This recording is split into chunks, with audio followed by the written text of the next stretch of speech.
மொழிக்காக தங்களது தேக்கு மர சேகத்தை தீக்கு தின்ன கொடுத்திருக்கக்கூடிய தீரர்கள் தான் திராவிட முன்னேற்ற கழகத்தினுடைய தொண்டர்கள். 1964 மொழி போர்க்களத்தின் முதல் தியாகி கீழப்பழுவு சின்னசாமி தன்னுடைய 27வது வயதிலே தீக்குளித்து இறைந்து மொழிக்கு உயிரை கொடுத்த இளைஞர். தன்னுடைய மகளுக்கு திராவிட செல்வி என்று பெயர் சூட்டியிருந்தார் சின்னசாமி. ஏ தமிழ, நீ வாழ வேண்டும் என்பதற்காக நான் துடித்து சாகப் போகிறேன் என்று கடிதம் அனுப்பிவிட்டு 25/1/1964 அன்று தீக்குளித்து தன்னுயிர் தியாகத்தை செய்தார் சின்னசாமி. 1965 ஆண்டு ஜனவரி 25ஆம் நாள் சென்னை கோடம்பாக்கத்தில் சிவலிங்கம் என்ற 21 வயது இளைஞரும் தீக்குளித்தார். திராவிட முன்னேற்ற கழகத்தினுடைய தொண்டர். நுங்கம்பாக்கம் பகுதியில் அந்த வட்டாரத்தினுடைய பொருளாளர். சென்னை மாநகராட்சியில் மாதம் 75 ரூபாய் ஊதியம் வாங்கக்கூடிய அலுவலக உதவியாளர். நாளைக்கு இந்தி ஆட்சி மொழியாக போகிறது. இது நமக்கு துக்க நாள். கருப்பு சின்னம் அணிய போகிறேன் என்று சொல்லி வந்தவர் தான் தீக்குளித்தார். இன்றைக்கும் சிவலிங்கம் அவர்களுடைய பெயரில் அவருடைய நினைவாக சென்னையில ஒரு பாலம் அமைந்திருக்கிறது. சிவலிங்கம் தீக்குளித்த மறுநாள் விருகம்பாக்கம் அரங்கநாதன், அவருக்கு வயது 35, தொலைபேசி துறையினுடைய ஊழியர், திராவிட முன்னேற்ற கழகத்தினுடைய தொண்டர். 1962 விலைவாசி உயர்வு போராட்டத்தில் பங்கெடுத்தவர். தன்னுடைய 3 பிஞ்சு குழந்தைகளை கதறவிட்டு தமிழுக்காக உயிர் கொடுத்தார் அரங்கநாதன். இந்த அரங்கநாதன் பெயரில் தான் சென்னை தியாகராய நகரில் அரங்கநாதன் சுரங்கப்பாதை பாலம் இருக்கிறது. அதனை அமைத்தவர் நம்முடைய முத்தமிழறிஞர் தலைவர் கலைஞர் அவர்கள் அமைத்தது கழக ஆட்சி. 27/1/1965 நம்முடைய ஜெகத் அவர்கள் சொன்னது போல சிதம்பரத்தில் நடந்த துப்பாக்கிச் சூட்டில் வீர தியாகியானார் அண்ணாமலை பல்கலைக்கழகத்தினுடைய பிஎஸ்சி மாணவன் சிவகங்கை ராசேந்திரன், ஒரு போலீஸ்காரன் பெற்றெடுத்த புதல்வன்.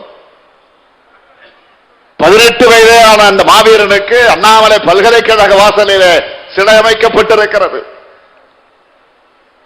கோவை பிஎஸ்சி பொறியியல் கல்லூரி மாணவன் பீளமேடு தண்டபாணி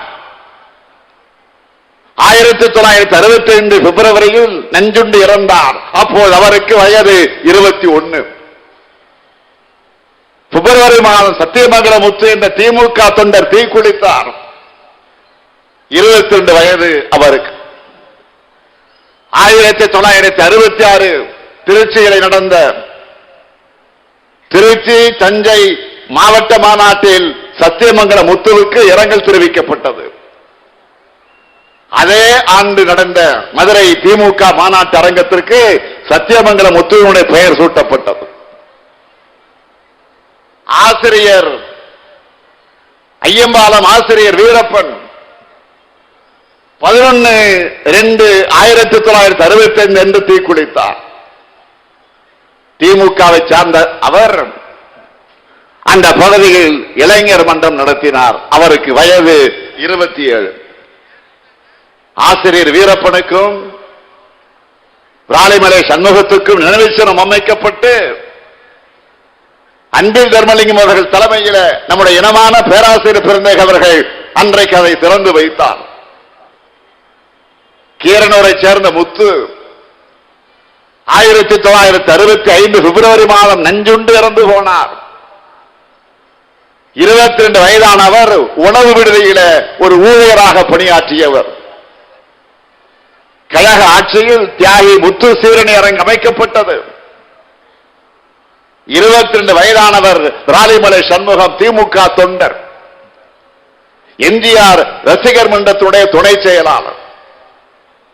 25/2/1965 நஞ்சுண்டு இறந்தார். மளிகை கடை ஊழியர் அவர். விராலிமலை சண்முகம் படிப்பகத்தை நம்முடைய பேரறிஞர் அண்ணா அவர்கள் திறந்து வைத்தார்கள். அந்த சண்முகமுடைய குடும்பத்திற்கு தலைவர் கலைஞர் அவர்கள் நிதி உதவி வழங்கி இருக்கிறார்கள். சண்முகத்துடைய நினைவு சின்னத்தை பேராசிரியர்கள் திறந்து வைத்தார்கள். திருச்சி பாலக்கரையில 16 கோடி ரூபாய் மதிப்பீட்டில் கட்டப்பட்ட பாலத்துக்கு கீழப்பழுவூர் சின்னசாமி, விராலிமலை சண்முகம் ஆகியோர் நினைவாக 11/12/2006 அன்று சின்னசாமி சண்முகம் பாலம் என பெயர் சூட்டி மகிழ்ந்தவர் நம்முடைய முத்தமிழறிஞர் தலைவர் கலைஞர் அவர்கள். திருச்சி உய்யகொண்டா ஆற்றங்கரையில் தான் சின்னசாமி கல்லறை அருகே சண்முகம் உடலும் அடக்கம் செய்யப்பட்டது. அவர்கள் இருவர் பெயரும் சேர்ந்த பாலத்துக்கும் சூட்டப்பட்டது. இவையெல்லாம் திராவிட முன்னேற்ற கழகத்தினுடைய தியாக வரலாறுகள். இந்த போராட்டத்தை தூண்டினார் என்று நம்முடைய தலைவர் கலைஞர் அவர்களே இரவோடு இரவாக கைது செய்து தனிமைச் சிறையிலே, பாலை சிறையிலே கொண்டு போய் அடைத்து வைத்தார்கள். இத்தகைய தியாகிகளை நமது முன்னோடிகளாக நாம் பெற்றிருக்கக்கூடிய காரணத்தால் தான் நாம் இன்று வர மொழியை காப்பதிலே உறுதியாக இருக்கிறோம். இவர்கள்தான் தமிழ் தாயினுடைய புதல்வர்கள். தமிழ் தாயினுடைய பாலிருந்து வளர்ந்த இந்த பிள்ளைகள் தான் தங்கள் உயிரை தந்து தமிழ் தாயை காத்தவர்கள். அதனால்தான் நன்றி உணர்வோடு இன்றைக்கு அவர்களை நினைத்து பார்க்கிறோம். அவர்களது தியாகத்திற்கு நாம் தலை வணங்குகிறோம்.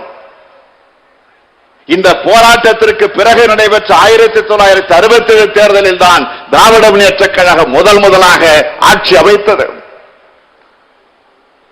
யாரால் ஆட்சிக்கு வந்தோம் என்பதை மறந்தவர் அல்ல நம்முடைய பேரறிஞர் அண்ணா அவர்கள்.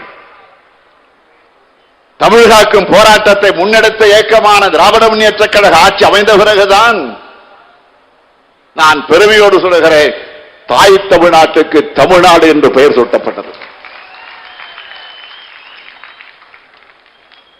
தமிழும் ஆங்கிலமும் தான் இங்கு பயிற்சி மொழியாக இருக்கும் என்று பேரறிஞர் அண்ணா அவர்கள் சட்டம் கொண்டு வந்து சட்டமன்றத்தில் நிறைவேற்றினார். மொழிப்போர் தியாகிகள் செய்த உயிர் தியாகம் வீண் போகவில்லை என்பதற்கு எடுத்துக்காட்டாக இந்த சட்டத்தை அறிஞர் அண்ணா அவர்கள் கொண்டு வந்தார்கள். பள்ளி முதல் உயர்கல்வி வரை தமிழில் படிக்கலாம் என்ற நிலை இங்கு இருக்கிறது. உலக தொடர்பு மொழியான ஆங்கிலத்திலும் திறன் பெறலாம் என்ற நிலை இருக்கிறது. இன்றைக்கு உலக முழுவதும் தமிழ்நாட்டு இளைஞர்கள் வலம் வர என்ன காரணம்? இந்த இருமொழி கொள்கைதான் காரணம்.